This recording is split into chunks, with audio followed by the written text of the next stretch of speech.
Hi friends, మీరు చూస్తున్నది English Paradise YouTube channel. నేను మీ వేణు. ఈ వీడియోలో నేను మీకేం చెప్పబోతున్నానంటే మోస్ట్ ఇంపార్టెంట్ లిటరీ టర్మ్స్ అయిన 3 ఇంపార్టెంట్ లిటరీ టర్మ్స్ గురించి నేను మీకు చెప్పబోతున్నాను. సో ప్రీవియస్ వీడియోలో నేను చెప్పాను కదా కామెడీ.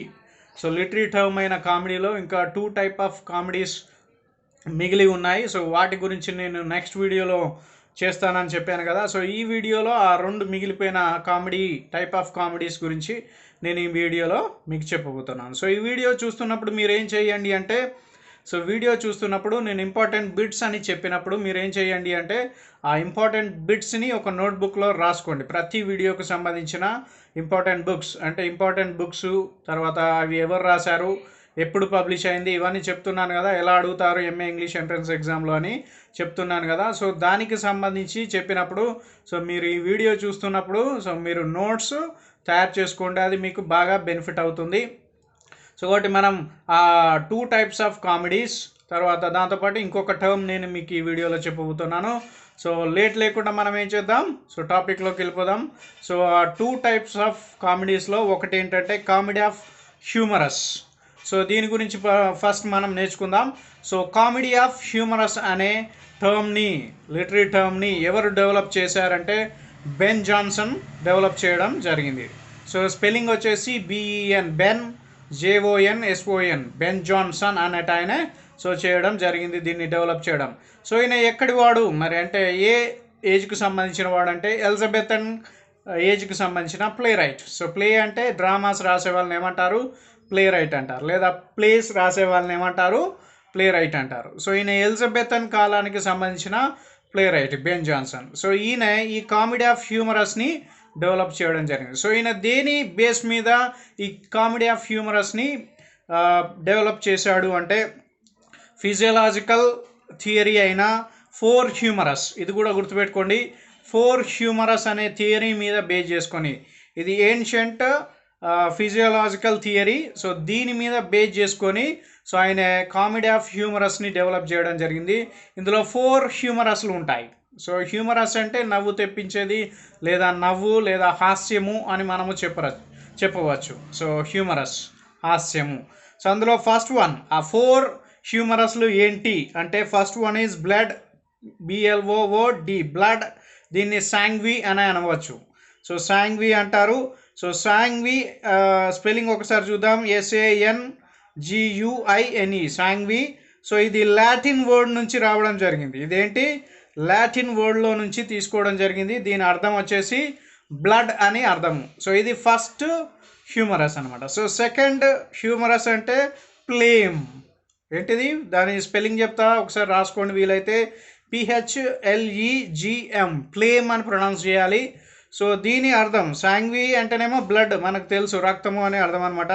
సో ఈ ప్లేమ్ అంటే అర్థము ఏమిటి అంటే కఫము అని అర్థం వస్తుంది. సో తర్వాత ఇంకొకటి మూడవ హ్యూమర్, ఫస్ట్దేమో స్వాంగ్వి, బ్లడ్. సో రెండోదేమో ఫ్లేమ్, దాని కఫము అని అర్థము. సో మూడోటి ఏంటంటే కాలర్, CHOLER, కోలార్ అని ప్రొనౌన్స్ చేయాలి. సో దీని అర్థం వచ్చేసి పైత్యము అని అర్థము, తెలుగులో పైత్యము అంటారు. దీన్నే ఎల్లో బైల్ అని కూడా అంటారు. సో ఈ కోలార్ ఉంది కదా, CHOLER, కోలార్, ఇది 3rd టైప్ ఆఫ్ హ్యూమర్. దీన్ని ఎల్లో బైల్ అని కూడా అంటారు. సో ఇవి గుర్తుపెట్టుకోండి, ఈ 4 హ్యూమరస్ని మీరు రాసుకోవాల్సి ఉంటుంది. లాస్ట్ హ్యూమర్ ఏంటి అంటే మెలంకోలీ, MELANCHOLY, మెలంకోలీ అని ప్రొనౌన్స్ చేయాలి. దీన్ని బ్లాక్ బైల్ అని కూడా అంటారు. సో దీని అర్థం ఏంటంటే విచారం, దీని తెలుగు అర్థం ఏంటంటే విచారము. సో సాంగ్విన్ అంటేనేమో బ్లడ్, ఫ్లేమ్ అంటేనేమో కఫము, తర్వాత కాలర్ అంటే పైత్యము, మెలంకోలీ అంటే ఏంటది, విచారము. సో ఈ 4 హ్యూమరస్ బేస్ చేసుకొని కామెడీ ఆఫ్ హ్యూమర్ని ఎవరు డెవలప్ చేశారు, బెన్ జాన్సన్ అనేట ఆయన డెవలప్ చేయడం జరిగింది. సో ఇది ఎలా మనం తెలుసుకుంటాం, ఆ 4 టైప్స్ ఆఫ్ హ్యూమరస్ ఏంటి అంటే ఒక వ్యక్తి యొక్క స్వభావాన్ని మిగతా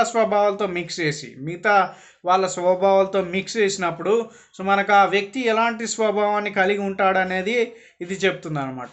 సో ఆ వ్యక్తి ఎలా ఉంటాడు, సో పర్ఫెక్ట్గా ఉంటాడా, విచారకరంగా ఉంటాడా, పైత్యం కలిగి ఉంటాడా, సో మామూలు వ్యక్తి. సో ఇలాంటి లక్షణాలన్నీ ఈ కామెడీ ఆఫ్ హ్యూమరస్లో చెప్పడం జరిగిందనమాట. ఈ 4 టైప్స్ ఆఫ్ కామెడీని, హ్యూమరస్ని సో మన బెన్ జాన్సన్ ఏ విధంగా మార్చాడంటే సాంగ్విన్ అని చేశాడు. SANGUINE సాంగ్విన్ అని చేయడం జరిగింది. దీని అర్థం ఏంటంటే ఆశతో నిండిన అని అర్థం. సో బెన్ జాన్సన్ ఆ 4 హ్యూమరస్ని ఈ విధంగా చేంజ్ చేశాడు. సాంగ్వి దాని ప్లేస్లో సాంగ్విన్ అని చేయడం జరిగింది. సో దాని అర్థం ఏంటి అంటే ఆశతో నిండిన, అంటే కొందరు వ్యక్తులు ఆశ కలిగి జీవిస్తుంటారు, అలాంటి స్వభావం కలిగిన వారు అని అర్థం అనమాట.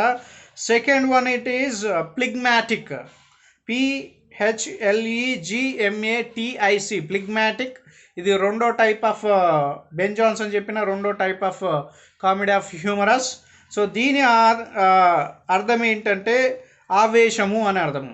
సో ఆవేశము కలిగిన స్వభావము కలిగిన వాళ్ళు అని అర్థం. సో మూడవది ఉంది కదా క్లోరిక్. మూడవది ఏంటిది? Chloric, CHOLERIC chloric. దీని అర్థం ఏంటంటే కోపిస్టి. దీని అర్థం ఏంటంటే కోపిస్టి తెలుగులో. లాస్ట్ది ఏంటంటే మెలన్కొలిక్. సో దీని అర్థం ఏంటంటే విచారకరంగా ఉండే వ్యక్తులు. సో ఈ విధంగా 4 రకాలుగా మనిషి యొక్క క్యారెక్టర్ని చెప్పవచ్చు, వాళ్ళ స్వభావాన్ని చెప్పవచ్చు అని ఎవరు చెప్పడం జరిగింది? బెన్ జాన్సన్ చెప్పడం జరిగింది. సో ఈ బెన్ జాన్సన్ ఎందులో ఇవన్నీ చెప్పాడు అంటే ఎందులో చెప్పాడంటే కామెడీ ఆఫ్ హ్యూమరస్ అనే బుక్లో చెప్పాడు, ఆయన రాసింది. తర్వాత ఆయన రాసిన మోస్ట్ ఇంపార్టెంట్ ఏంటి అంటే every man in is humour. ఇది 1598లో పబ్లిష్ కావడం జరిగింది. ఇది కూడా చాలాసార్లు అడిగారు ఎప్పుడు ఈ వర్క్ పబ్లిష్ అయింది. సో బెన్ జాన్సన్ రాసిన every man in is humour అనే బుక్ ఎప్పుడు పబ్లిష్ అయిందంటే 1598లో పబ్లిష్ కావడం జరిగింది. సో ఈ బుక్లో బెన్ జాన్సన్ ఏం చేశాడంటే తన థియరీ ఉంది కదా, సో తన థియరీ తెలియపరిచాడు. సో ఆ థియరీ ఏంటంటే ఇండక్షన్ అంటే తెలుగులో దాని అర్థం ఏంటంటే ఆరంభము అనే అర్థం అనమాట. సో ఇండక్షన్ అనే థియరీ గురించి కూడా ఇందులో every man in is humour అనే బుక్లో ఆ 4 type of comedies, that means comedy of మ్యానర్స్ని చెప్పడం జరిగింది. సో తర్వాత ఎలాంటి స్వభావం కలిగిన వాళ్ళు అనేది చెప్పడం జరిగింది. ఏంటది? Every man in is humour అనే ప్లేలో చెప్పడం జరిగింది. దీని తర్వాత ఈ కామెడీ ఆఫ్ హ్యూమర్ని ఎవరెవరు ఫాలో అయ్యారు? బెన్ జాన్సన్ డెవలప్ చేసిన తర్వాత ఈ కామెడీ ఆఫ్ హ్యూమర్ అనే లిటరీ టర్మ్ని ఎవరెవరు కంటిన్యూ చేశారంటే ఎలిజబెథన్ ప్లే రైట్స్, అంటే ఈయన కూడా బెన్ జాన్సన్ కూడా ఎలిజబెథన్ ప్లే రైటే. దీని తర్వాత విలియం విచర్లీ, తర్వాత సర్ జార్జ్ ఎథరార్డ్జ్, సో తర్వాత William Congreve and other English restoration writers. Restoration టైంలో ఉన్న 1660 నుంచి 1700 సంవత్సరంలో ఉన్న సో వాళ్ళంతా దీన్ని ఫాలో కావడం జరిగింది. దీన్ని కామెడీ ఆఫ్ హ్యూమర్ని ఫాలో కావడం జరిగింది. ఇది కామెడీ ఆఫ్ హ్యూమర్కి సంబంధించిన so important information. So next second literary term గురించి మనం నేర్చుకోబోతున్నాం, అది ట్రాజిక్ కామెడీ. సో ఈ ట్రాజిక్ కామెడీలో ఏం చెప్తారు అంటే ఇది కూడా 1 టైప్ ఆఫ్ కామెడీ. ఇది 2 కలయికల కలిగిన లిటరీ టర్మ్. సో ఇందులో 2 ఏమి కలుగుతాయంటే మనం టైటిల్ చూస్తేనే కలిసి ఉండేటి. అవి ఏం కలిసి ఉంటాయంటే ట్రాజెడీ ఉంటుంది, కామెడీ ఉంటుంది. అంటే స్టోరీలో ఫస్ట్ ట్రాజెడీ ఉంటుంది, ఎండింగ్లో అది ఎలా ఎండ్ అవుతుంది? హ్యాపీగా ఎండ్ అవుతుంది.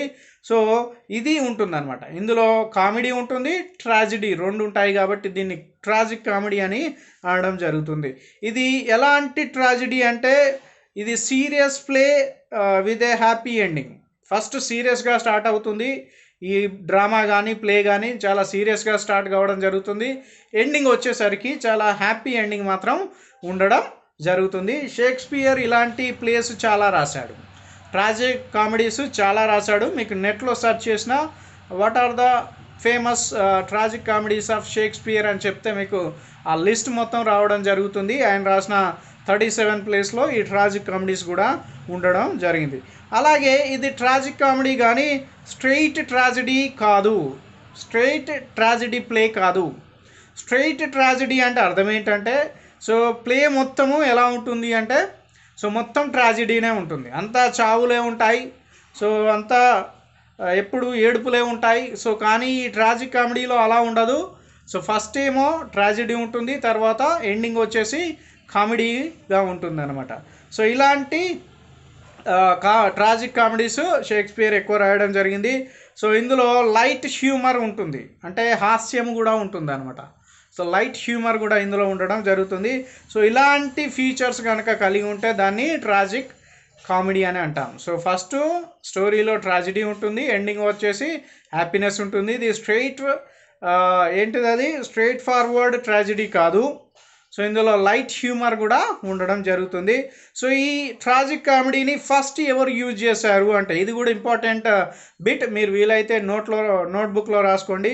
సో ఫస్ట్ ట్రాజిక్ కామెడీని ఎవరు యూజ్ చేశారంటే రోమన్ ప్లే రైట్ అయిన ప్లటాస్, PLAUTUS, ప్లటాస్ అనే వ్యక్తి, ఈయన రచయిత. సో ఈయనే ఈ ట్రాజిక్ కామెడీని యూజ్ చేయడం జరిగింది. ఈ ప్లటాస్ అనే రోమన్ ప్లే రైట్ ఏం చేస్తాడంటే కామిక్ ప్లేస్ మాత్రమే రాస్తాడు. ఈయన ఏం చేస్తాడు, కామిక్ ప్లేస్ మాత్రమే రాస్తాడు, ట్రాజెడీకి సంబంధించిన ప్లేస్ మాత్రము ఈయన రాయడు. ఈయన కొన్నిసార్లు ఏం చేశాడంటే కొన్ని సీరియస్ స్టోరీస్ రాసి దానికి కామెడీ యాడ్ చేశాడు. సో ఆ విధంగా అది ట్రాజిక్ కామెడీగా మారడం జరిగింది. సో ఈయన ఫస్ట్ టైం యూజ్ చేశాడు ప్లటాస్ ఆయన యొక్క అది. సో ఈయనే యూజ్ చేయడం జరిగింది. ఇది ఇంపార్టెంట్ బిట్ అనమాట. సో దీనికి ఎగ్జాంపుల్స్ కొన్ని నేను మీకు చెప్తాను. విలియం షేక్స్పియర్ రాసిన ద మర్చెంట్ ఆఫ్ వెనీస్, ఇది 1600 సంవత్సరంలో పబ్లిష్ కావడం జరిగింది. రెండోది యాంటన్ చెకోవ్ రాసిన ద చెర్రీ ఆర్చార్డ్, ఇది 1904లో ఇది పబ్లిష్ కావడం జరిగింది. జోసెఫ్ రాసిన క్యాచ్ 22, ప్లే పేరు ఏం పేరు, క్యాచ్ 22, ఇది ఎప్పుడు పబ్లిష్ అయిందంటే 10th November 1961లో ఇది పబ్లిష్ కావడం జరిగింది. ఇది ట్రాజిక్ కామెడీ. సో చాలా సింపుల్గా మనం ట్రాజిక్ కామెడీని అర్థం చేసుకోవచ్చు. నెక్స్ట్ మూడో లిటరీ టర్మ్ ఏంటంటే comic relief. So comic relief గురించి మనం నేర్చుకుందాం. సో ఈ కామిక్ రిలీఫ్ ఏం తెలియజేస్తుంది అంటే ఈ కామిక్ రిలీఫ్లో ఏముంటాయి అంటే కామిక్ క్యారెక్టర్స్ ఉంటాయి, కామిక్ స్పీచెస్ ఉంటాయి, కామిక్ సీన్స్ ఉంటాయి.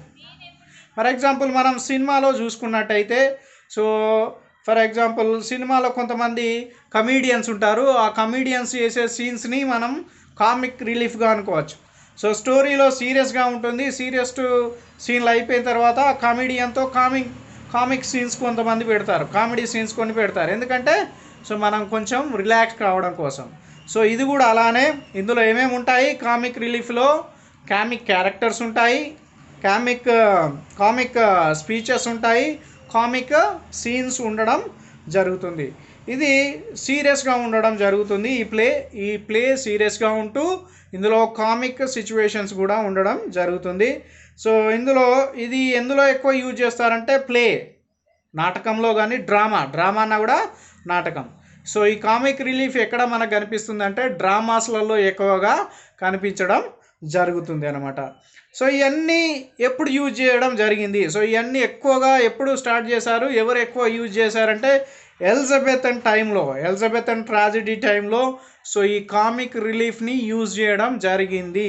యూనివర్సల్గా ఈ కామిక్ రిలీఫ్ని ఎలిజబెతన్ టైంలో సో యూజ్ చేయడం జరిగింది. ఇది కూడా ఇంపార్టెంట్ బిట్, ఇది కూడా మీరు రాసుకునే ప్రయత్నము చేయండి. సో ఇవి కొన్నిసార్లు డైలాగ్ రూపంలో ఉంటాయి, ఏది కామిక్ రిలీఫ్, కొన్నిసార్లు ఎలా ఉంటుందంటే ఎపిసోడ్ రూపంలో ఉంటుంది, అంటే డ్రామా మధ్యలో ఒక ఎపిసోడ్ ఉంటుంది, ఏంటి ఈ కామెడీ మొత్తం, ఆ ఎపిసోడ్ మొత్తం కామెడీ ఉంటుంది, తర్వాత మళ్ళీ సీరియస్ డ్రామా మొదలవుతుంది, లేదా కామిక్ డైలాగ్స్ కొన్ని ఉంటాయి. సో ఈ విధంగా డ్రామాస్లలో ఈ కామిక్ రిలీఫ్ని యూజ్ చేసే వాళ్ళు. సో దీని పర్పస్ ఏంటి, మరి కామిక్ రిలీఫ్ ఈ డ్రామాలో యూజ్ చేయాల్సిన అవసరం ఏంటి, దీని పర్పస్ ఏంటి అంటే సో టెన్షన్ని తగ్గించడం కోసం, డ్రామాలో ఉన్న టెన్షన్ కానీ సీరియస్నెస్ని తగ్గించడం కోసం దీన్ని యాడ్ చేసేవాళ్ళు, దీన్ని కామిక్ రిలీఫ్ని డ్రామాస్లలో యాడ్ చేసేవాళ్ళు. సో ఇది కామిక్ రిలీఫ్కి సంబంధించిన ఇన్ఫర్మేషన్. సో ఫస్ట్ టైం ఎవరు ఎక్కువగా యూజ్ చేశారు యూనివర్సల్గా, సో ఎలిజబెతన్ ట్రాజెడీ ఎవరైతే డెవలప్ చేశారో, ఎలిజబెతన్ ప్లే రైట్స్ ఎవరు ఉన్నారో వాళ్ళు ది కామిక్ రిలీఫ్ని యూజ్ చేయడం జరిగింది. ఇది డైలాగ్ రూపంలో అయినా ఉంటుంది, క్యారెక్టర్స్ రూపంలో అయినా ఉంటుంది, సీన్ల రూపంలో అయినా ఉండడం జరుగుతుంది. ఇది ఎందుకు యూజ్ చేస్తారు అంటే డ్రామాలో ఉన్న సీరియస్నెస్ కోసం, సీరియస్ని తగ్గించడం కోసం, అందులో ఉన్న భయంకరమైన సిచ్యువేషన్స్ని మర్చిపోవడం కోసం ఈ కామిక్ ఎపిసోడ్స్ని కానీ కామిక్ డైలాగ్స్ని కానీ వాళ్ళు యూజ్ చేసేవాళ్ళు డ్రామాలో. దీనికి బెస్ట్ ఎగ్జాంపుల్ క్యారెక్టర్స్ పేర్లు చెప్తాను నేను, ఇది కూడా ఇంపార్టెంట్. సో గ్రేవ్ డిగ్గర్ అనేవాడు హ్యామ్లెట్లో ఉంటాడు. సో వాడు కూడా ఏంటంటే కామిక్ రిలీఫ్ కోసం కామిక్ క్యారెక్టర్ పేరు గ్రేవ్ డిగ్గర్. ఈయన హ్యామ్లెట్లో ఉండడం జరుగుతుంది. గ్రేవ్ డిగ్గర్ సీన్లో ఉంటుంది. ఈ హ్యామ్లెట్ అనేది 1603లో పబ్లిష్ కావడం జరిగింది. ఇది కూడా ఇంపార్టెంటే. హ్యామ్లెట్ అనే బుక్, షేక్స్పియర్ రాసిన హ్యామ్లెట్ అనే ప్లే ఎప్పుడు పబ్లిష్ అయింది అంటే 1603లో పబ్లిష్ కావడం జరిగింది. నెక్స్ట్ డ్రంకెన్ పోర్టర్ అనే క్యారెక్టర్ ఉంటుంది. పోర్టెన్ అనే క్యారెక్టర్ ఉంటుంది. డ్రంకెన్ అంటే బాగా తాగుతాడనమాట వాడు. సో ఇవి ఎక్కడ కామిక్ సీన్ ఎక్కడ వస్తుందంటే murder of king Macbeth. So Macbeth కింగ్ని మర్డర్ చేసిన తర్వాత ఆ పోర్టర్ అనేవాడు బాగా తాగి డైలాగ్స్ చెప్తుంటాడు, కామెడీ చేస్తుంటాడు. ఇది మ్యాక్బెత్ అనే ప్లేలో ఈ పోర్టర్ అనే క్యారెక్టర్ పేరు ఉంటుంది. వాడు కామిక్ క్యారెక్టర్ అనమాట. సో ఈ మ్యాక్బెత్ అనేది ఎప్పుడు పబ్లిష్ అయిందంటే 1623లో ఇది పబ్లిష్ కావడం జరిగింది. నెక్స్ట్ ఫాల్స్టాఫ్. ఇది చాలాసార్లు అడిగారు ఎగ్జామినేషన్లో. ఫాల్స్టాఫ్ ఏ ప్లేలో ఉండడం జరుగుతుంది? సో ఈయన కామికా అంటే కామెడీ చేస్తాడా, ఇంకేం చేస్తాడు?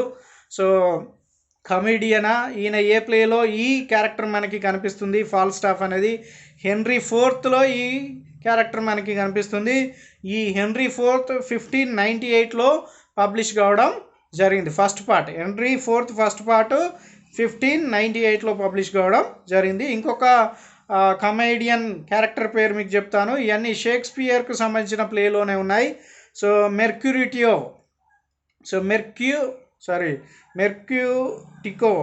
అనే క్యారెక్టర్ ఉంది. Spelling MERCUTIO. సో ఇది రోమియో అండ్ జూలియట్లో ఈ క్యారెక్టర్ ఉండడం జరుగుతుంది. ఈ క్యారెక్టర్ కూడా కామెడీ చేయడం జరుగుతుంది.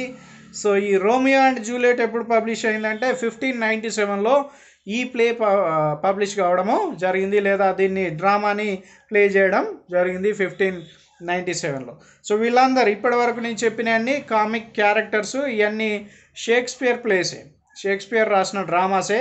సో అందులో ఉన్న కామిక్ క్యారెక్టర్స్ పేర్లు. సో ఇవి మనకు 3 లిటరీ టర్మ్స్కి సంబంధించిన ఇన్ఫర్మేషన్. సో ఫస్ట్దేమో comedy of humorous, second one is ఏమో ట్రాజిక్ కామెడీ, మూడోదేమో కామిక్ రిలీఫ్. సో ఈ వీడియో కనుక మీకు నచ్చినట్టయితే మీరు నా యూట్యూబ్ ఛానల్ని సబ్స్క్రైబ్ చేసుకోండి. ఈ వీడియోను మీ ఫ్రెండ్స్కి షేర్ చేయండి. అలాగే ఈ వీడియోను లైక్ చేయండి. Thank you friends.